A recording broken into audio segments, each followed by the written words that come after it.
1919, जिस दिन हिंदुस्तान के इतिहास में सबसे खूनी बैसाखी बनी थी।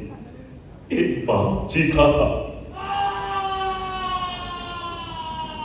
एक बच्चा चिल्लाया था और अपनी कटी हुई फसल को देखकर एक मां बिफर कर बोली थी,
रघुपति राघव राजा Rampati तपावन Sitaram.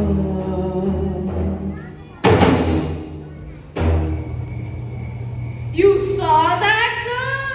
She was staring at me. Stop it! छोटा उस काला आदमी को देखा था?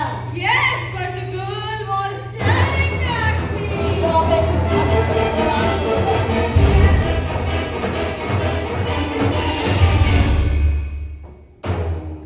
पूज्य पिताजी, सत श्री अकाल। मेरी जिंदगी मकसद आला यानी आजादी हिंद के लिए वक्त हो चुकी है। इसीलिए मेरी जिंदगी में आराम और दुनियावी ख्वाहिशात बारिश कशिश नहीं है। आपको याद होगा जब मैं छोटा सा था तो दादाजी ने मेरे यज्ञोपवीत के वक्त यह ऐलान कर दिया था कि मुझे खिदमत वतन के लिए वक्फ कर दिया गया है। लिहाजा मैं उस वक्त की प्रतिज्ञा को पूरी कर रहा हूँ। उम्मीद है आप मुझे माफ फरमाएंगे। आपका दावेदार भगत सिंह।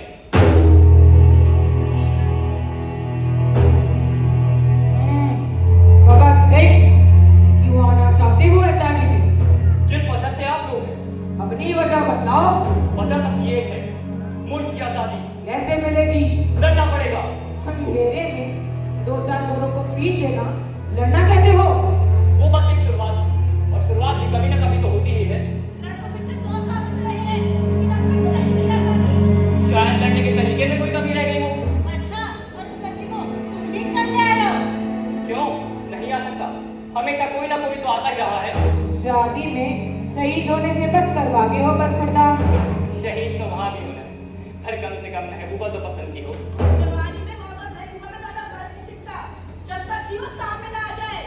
मैं दोनों का सामना एक ही तरीके से करने को तैयार हूँ। बहुत तकलीफ होती है मरने में बरखुरदार। क्यों? आप कभी मरे हैं क्या? मौत के बारे में जितना आपको बताए उतना ही हमें भी, तो हिसाब बराबर हुआ।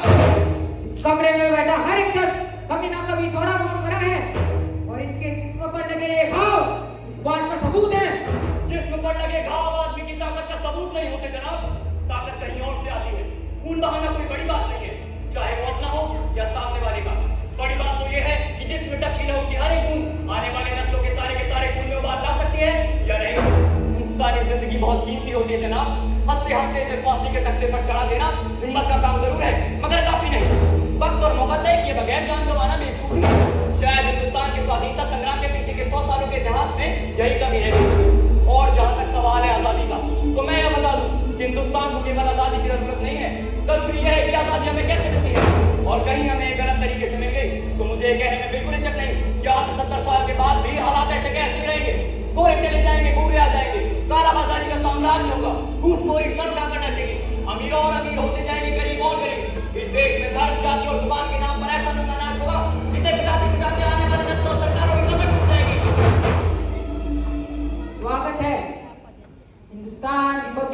एसोसिएशन में तुम्हारा स्वागत है।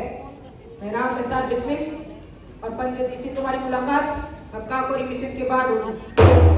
9 अगस्त 1925 जब इंतजार था एक छोटे से स्टेशन का जिसका नाम था काकोरी।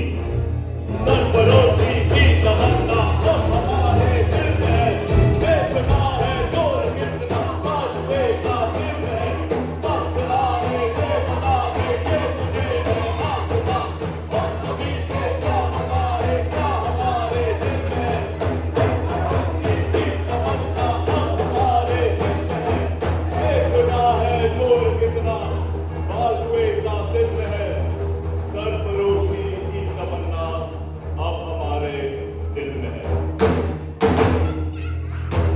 तो ये तय रहा कि आज से एचआरई का नाम बदलकर एचएसआरए हुआ, यानी कि हिंदुस्तान सोशलिस्ट रिपब्लिकन एसोसिएशन।